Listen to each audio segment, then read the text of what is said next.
In the heart of Manhattan, where skyscrapers kissed the clouds and luxury reigned supreme, there was a restaurant known as the Velvet Lounge. It wasn't just any dining establishment. It was a place reserved for the elite, the kind of people who could drop thousands on dinner without batting an eyelash. Among its regular patrons was Adrian Kingsley, a billionaire entrepreneur whose name had become synonymous with success. With his sharp suits, commanding presence, and an aura of authority, Adrian stood out even in a room full of influential figures. That evening, Adrian sat at his usual corner table, surrounded by some of the most powerful individuals in the business world. They were discussing deals, investments, and strategies, their voices blending into the soft hum of conversation that filled the air. The ambiance was perfect. Dim lighting cast a warm glow over the polished wooden floors. Crystal chandeliers sparkled above, and the faint clinking of glasses added to the sophisticated charm of the setting. But something, or rather someone, caught Adrian's attention amidst all this elegance. At first glance, Clara Bennett seemed like just another face in the crowd of waitstaff bustling around the restaurant. She wore the standard black and white uniform, a crisp white blouse tucked neatly into a knee-length black skirt, and carried a tray balanced expertly on one hand. Her dark hair was tied back in a simple bun, and her movements were efficient yet unobtrusive.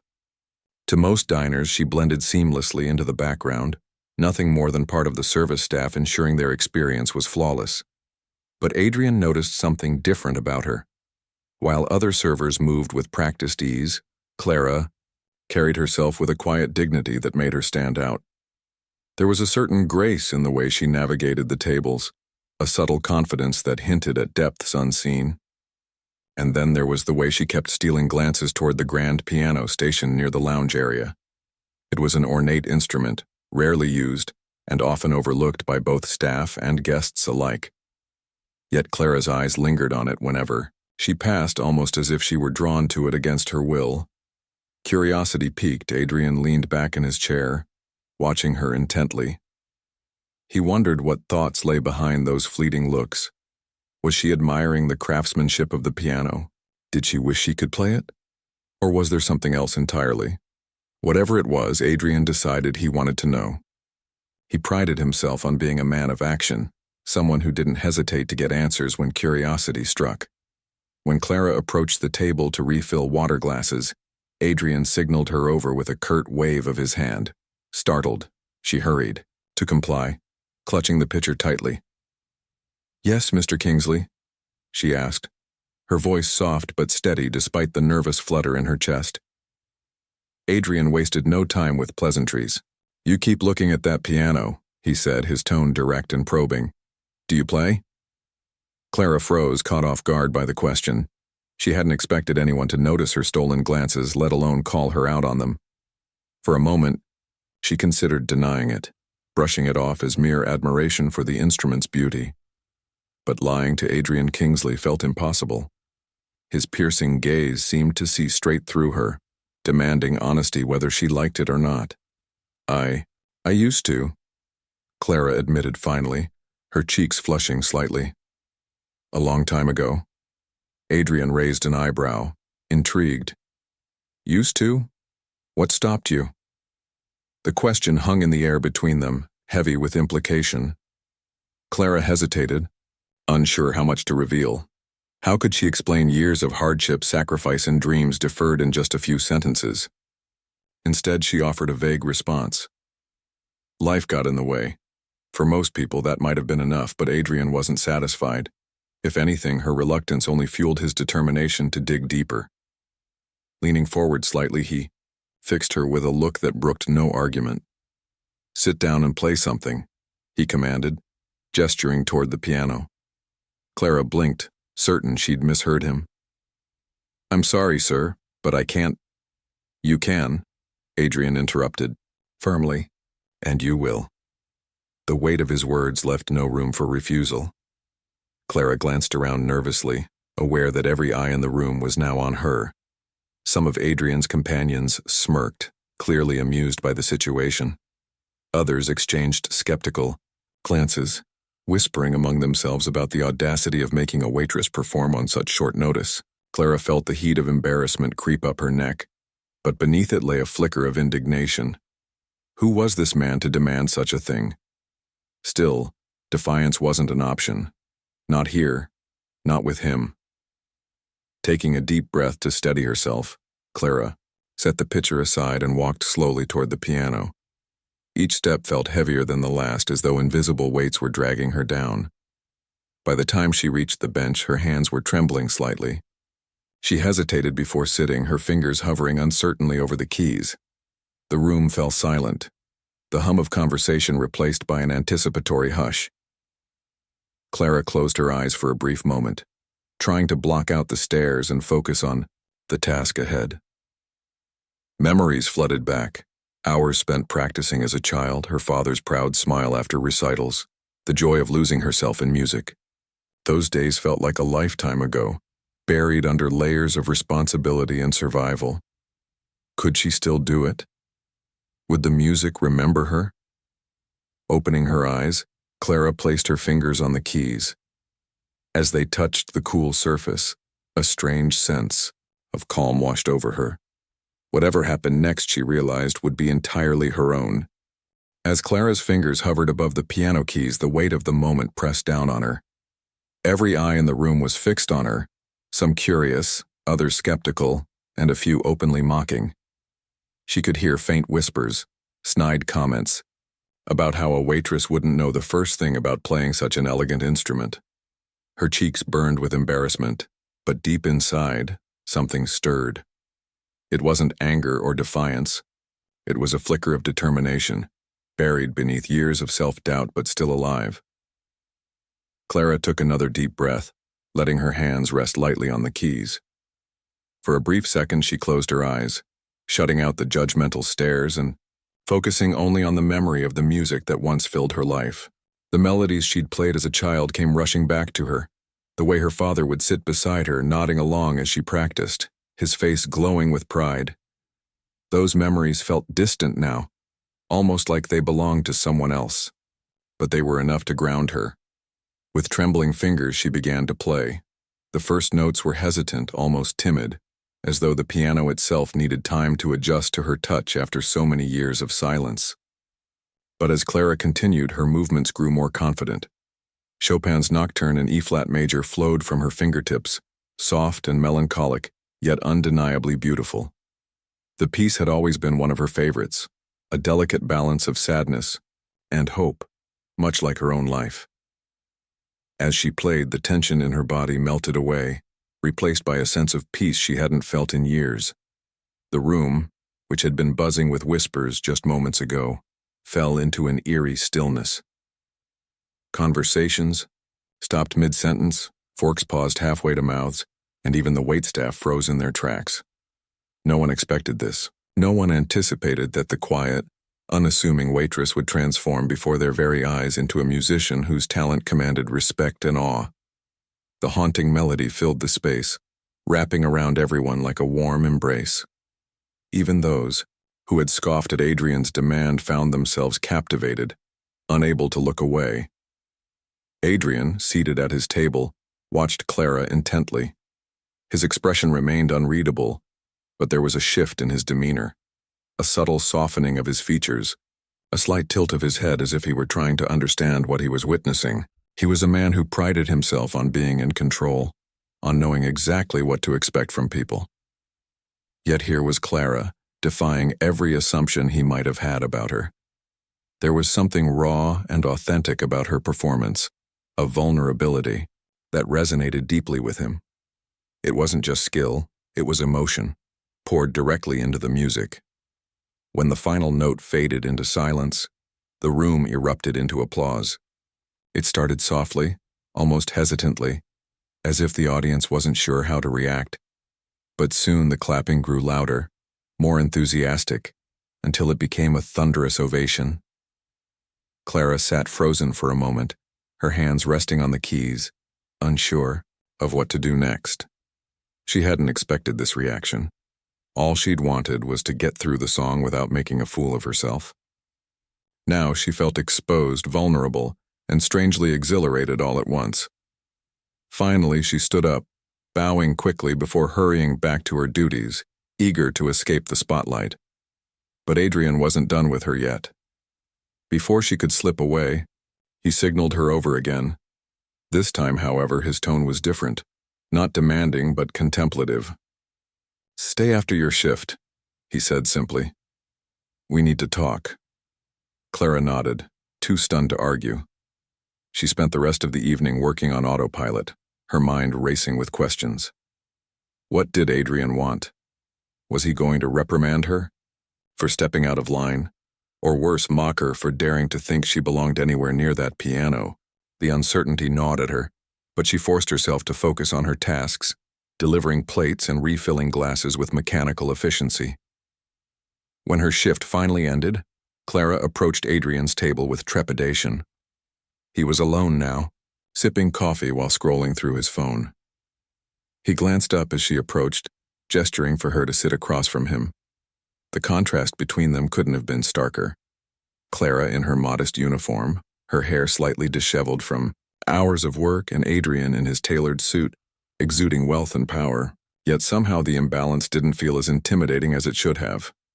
"So," Adrian began, setting his phone aside and leaning forward slightly, "tell me about yourself."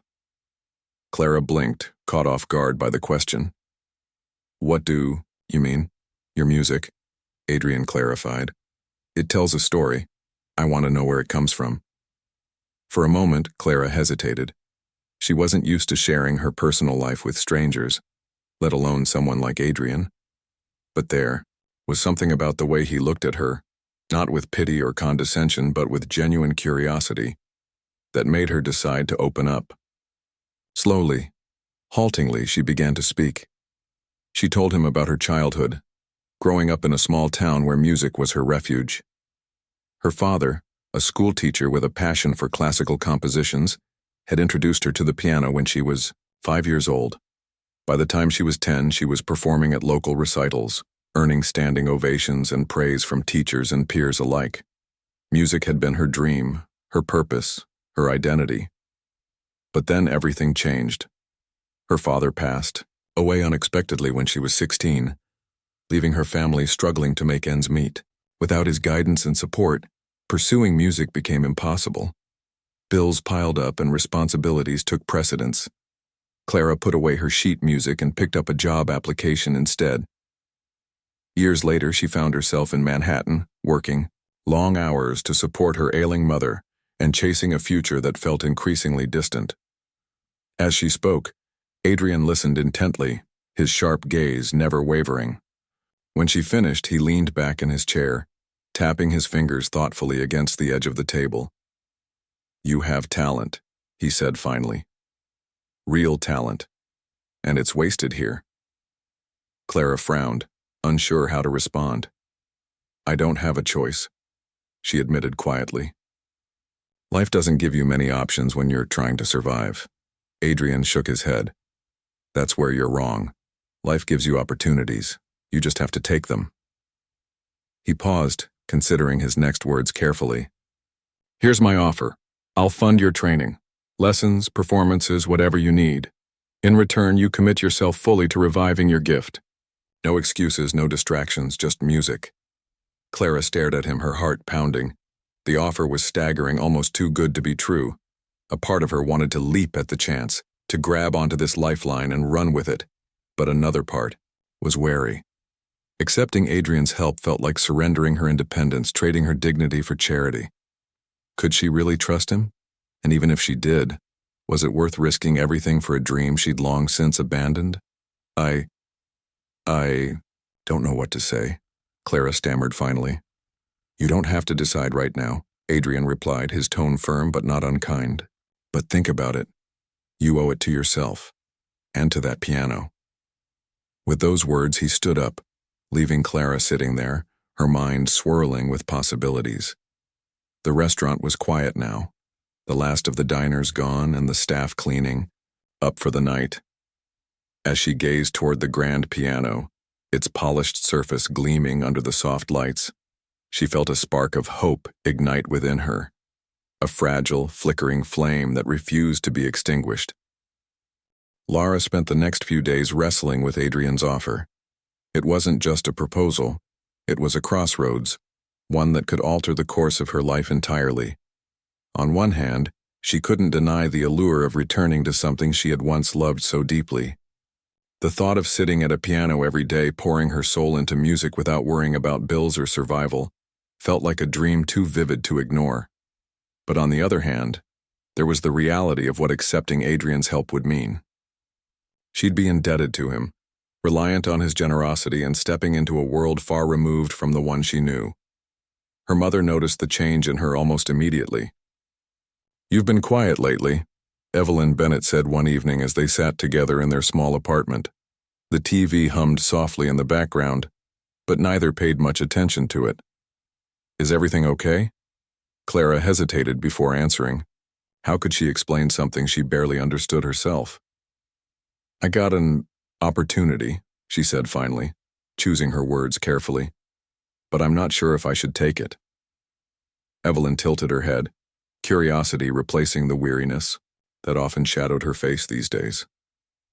"What kind of opportunity?" Clara sighed, running a hand through her hair. "There's this man, a customer at work. He heard me play the piano and offered to pay for lessons, performances, all of it. He says he wants to help me get back into music." For a moment, her mother was silent, processing the information. Then she smiled faintly. "That sounds wonderful. Clara, isn't this what you've always wanted?" "It is," Clara admitted. "But it doesn't feel right. I don't want charity. And what if I fail? What if I can't live up to his expectations?" Evelyn reached over, placing a gentle hand on Clara's arm. "Honey, sometimes people give us chances because they see something in us that we can't see ourselves. You've worked so hard for so long, putting everyone else first. Maybe it's time to do something for yourself, for your father's memory, if nothing else." The mention of her father struck a chord deep within Clara. Music had been his passion, and he'd passed that love on to her. She remembered the pride in his eyes whenever she performed, the way he'd clap louder than anyone else in the audience. If he were here now, wouldn't he tell her to take the chance? Still uncertain but leaning toward acceptance, Clara decided to meet with Adrian again. When she arrived at the upscale cafe where he'd suggested they talk, she found him already, seated, scrolling through emails on his phone. He looked up as she approached, gesturing for her to sit across from him. His demeanor was calm, almost casual, but there was an intensity in his gaze that made Clara feel like he already knew her answer. "I've thought about it," she began, her voice steady despite the nervous flutter in her chest. "And I'll accept your offer, but only if we set some ground rules." Adrian raised an eyebrow, intrigued. "Ground rules?" "Yes," Clara said firmly. "I want to earn this, not just rely on your money. I'll work hard and I'll prove myself worthy of the investment. But I need to know this isn't just charity. It has to be real." A slow smile spread across Adrian's face, one that softened his usually stern features. "Fair enough," he said. "But let me make one thing clear. I don't invest in things or people unless I believe in them. And I believe in you." His words caught Clara off guard. She hadn't expected such sincerity from someone who seemed so guarded. For the first time, she allowed herself to consider the possibility that maybe Adrian saw more in her than she did in herself. Over the next few weeks, Clara dove headfirst into her training. Adrian arranged for her to study under renowned pianists, including a retired concertmaster named Margaret Langley, whose reputation for being both brilliant and brutally honest preceded her. Their initial sessions were grueling. Margaret pushed Clara to her limits, demanding precision and emotion in equal measure. There were moments when Clara doubted whether she could keep up, when the weight of years away from the piano threatened to crush her resolve.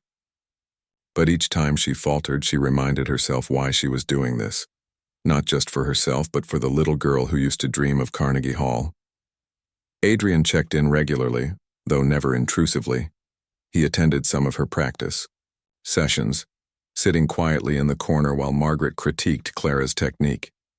At first, Clara found his presence unnerving, worried that he might judge her progress harshly. But over time, she realized he wasn't there to criticize. He was there to support. There was a quiet admiration in the way he watched her, a flicker of pride that made her wonder if perhaps he saw a reflection of his younger self in her journey. Their dynamic began to shift subtly. What had started as a transactional relationship evolved into something deeper, though neither dared to define it. Clara admired Adrian's determination and vision, qualities that mirrored her own resilience. Meanwhile, Adrian found himself drawn to Clara's authenticity, a quality he rarely encountered in his high-powered world. They shared conversations during breaks, discussing everything from music to life philosophies. Slowly but surely, trust began to form between them. One evening after a particularly challenging session, Clara collapsed onto a bench outside the studio, exhausted but exhilarated. Adrian joined her, handing her a bottle of water. "You're improving faster than anyone expected," he said, his tone approving. "Margaret says you have potential." Clara laughed softly, shaking her head. "Margaret also said I butchered Beethoven today." "She's tough because she cares," Adrian countered, "and because she knows how good you can be." Clara glanced at him, surprised by the warmth in his voice. "Why are you doing this?" she asked suddenly. "Really doing this?" Adrian hesitated, his usual composure faltering slightly. "Because I see something in you," he said finally. "Something rare. Talent, yes, but also grit. You remind me of myself when I was starting out. All drive and no fear." Clara smiled faintly, touched by the comparison. "Well, I'm still scared," she admitted. "Every day feels like walking a tightrope. One wrong step and I'll fall." "You won't," Adrian assured her. "Not if you keep believing in yourself, and not if I have anything to say about—" As the weeks turned into months, Clara's transformation became undeniable. Her confidence grew with each performance, her playing becoming richer and more nuanced. The doubts that had plagued her began to fade, replaced by a renewed sense of purpose. For the first time in years, she felt alive, not just surviving, but thriving. And yet, amid all the progress, a question lingered in the back of her mind. Where would this path lead? Was she building a future for herself, or merely fulfilling someone else's vision? Only time would tell. But for now, Clara chose to focus on the present, savoring the joy of rediscovering her passion and the unexpected bond she was forming with the man who had given her a second chance. Months passed, and Clara's life began to transform in ways she never imagined. Her days were no longer filled with the monotony of balancing trays or counting tips. Instead, they revolved around scales, arpeggios, and the relentless pursuit of perfection. Every morning she woke up before dawn, practicing until her fingers ached and her mind was too tired to think. Afternoons were spent under Margaret Langley's watchful eye, enduring critiques that sometimes left her feeling defeated, but always pushed her to improve. Evenings, though quieter, were reserved for reflection. Clara would sit by the window in her tiny apartment, listening to recordings of legendary pianists, absorbing their techniques, and imagining herself on stage. The journey wasn't easy. There were moments when self-doubt crept in, whispering cruel reminders of how long it had been since she last played seriously. Some nights, after particularly grueling sessions, she questioned whether she was chasing a dream that was already out of reach. But then there were other moments when everything clicked, when her hands moved effortlessly across the keys, weaving melodies that seemed to breathe with life. Those fleeting instances of brilliance kept her going, fueling her determination to prove not just to Adrian, but to herself, that she could do this. Adrian remained a constant presence throughout her training. He attended most of her lessons, sitting quietly in the corner with a notebook jotting down observations. At first, Clara found his habit peculiar. Why would someone as busy as him take notes on her progress? But over time, she realized he wasn't just monitoring her growth, he was learning from it. His questions during breaks became more insightful, his feedback sharper. It was as if he saw potential in her that even she couldn't fully grasp yet. Their relationship deepened, subtly but significantly. Conversations that once centered solely on music began to branch out into other topics. They talked about resilience, ambition, and the sacrifices required to achieve greatness. Adrian shared stories from his own past, the struggles he faced, growing up poor, the sleepless nights spent building his empire, the loneliness that came with success. In turn, Clara opened up about her fears, her guilt over leaving her mother alone while pursuing her dreams, and the bittersweet memories of her father. Through these exchanges, Clara started seeing Adrian in a different light. Beneath his polished exterior and commanding demeanor lay a man who understood hardship intimately. His brusque mannerisms weren't signs of arrogance as she'd initially thought, but rather a shield, a way to navigate a world that rarely showed kindness. She admired his tenacity, his ability to turn setbacks into stepping stones. And perhaps more importantly, she appreciated the way he believed in her, even when she struggled to believe in herself. One evening, after an especially challenging rehearsal, Adrian invited Clara to dinner at a quiet French bistro. The restaurant was intimate, its ambiance warm and inviting. As they sipped wine and shared plates of coq au vin, Adrian leaned back in his chair, studying her intently. "You've come a long way," he said finally. "I'm proud of you." Clara blinked, surprised by the sincerity in his voice. "Thank you," she replied softly. "I wouldn't have made it this far without your help." Adrian shook his head. "Don't give me too much credit. You're the one putting in the work. I'm just facilitating." "Still," Clara insisted, "it means a lot to have someone believe in me, especially when I didn't believe in myself." Their eyes met briefly, and for a moment, the air between them shifted. There was an unspoken understanding, a connection that transcended mentorship.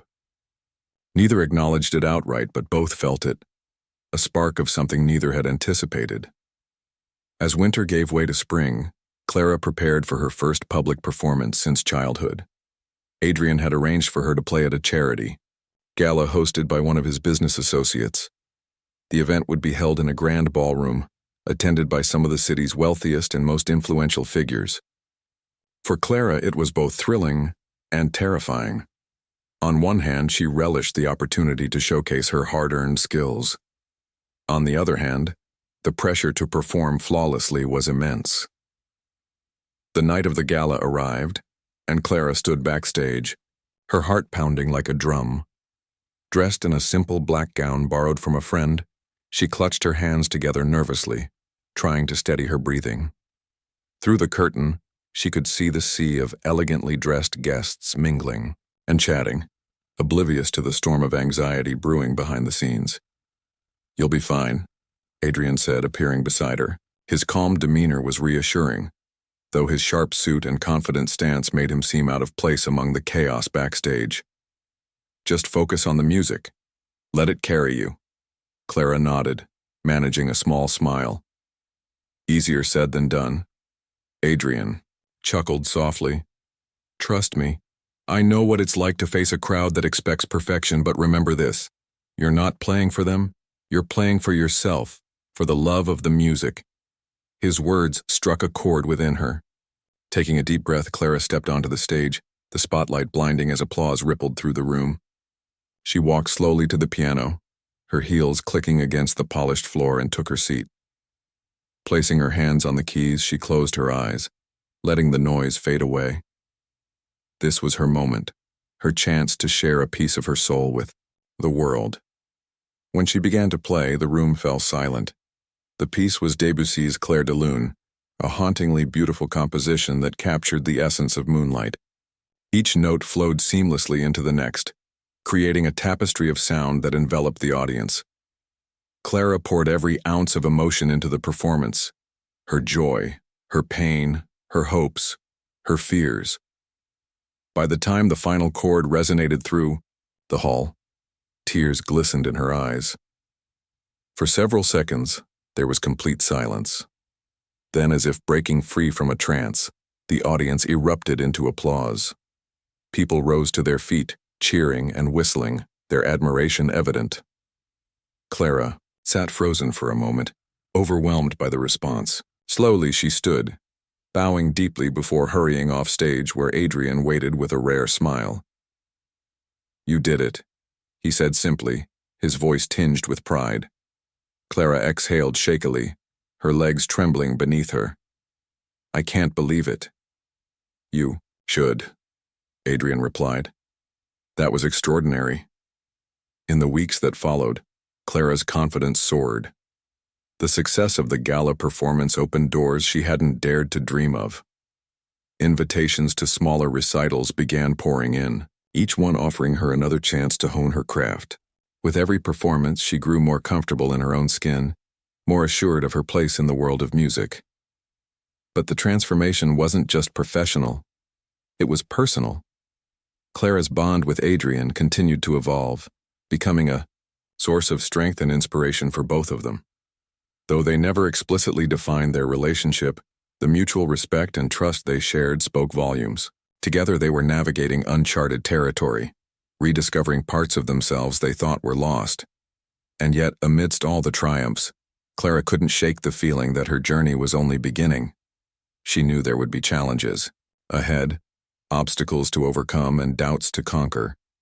But for now, she chose to embrace the present, cherishing the beauty of her rekindled passion and the unexpected partnership that had made it possible. The months leading up to Clara's debut recital at Carnegie Hall were a whirlwind of preparation, anticipation, and nerves.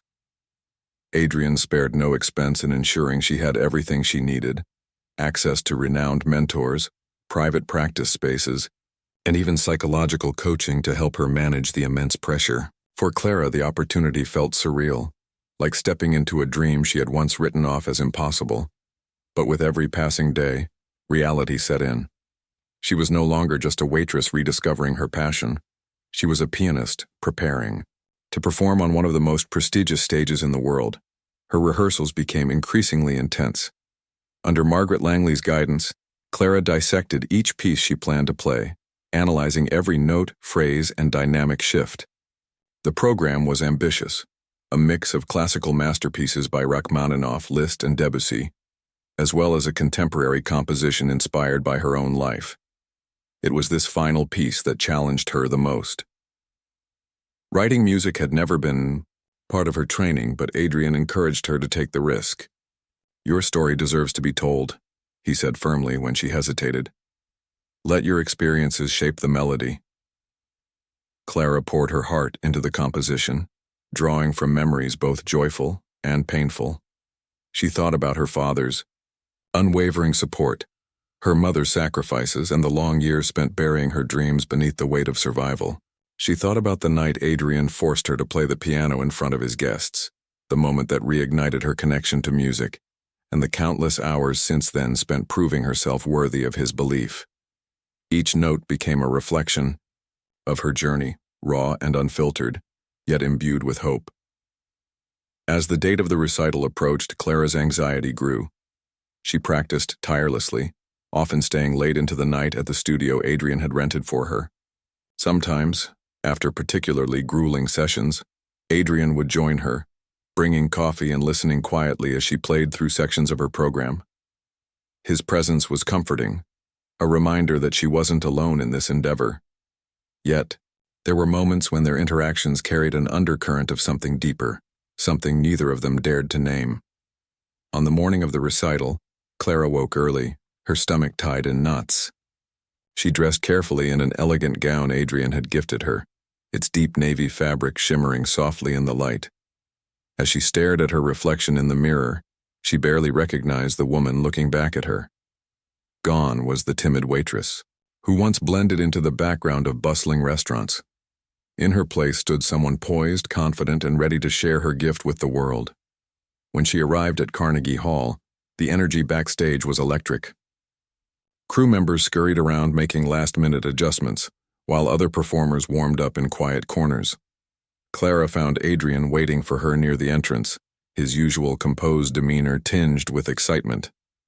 "You're going to be incredible," he said, placing a reassuring hand on her shoulder.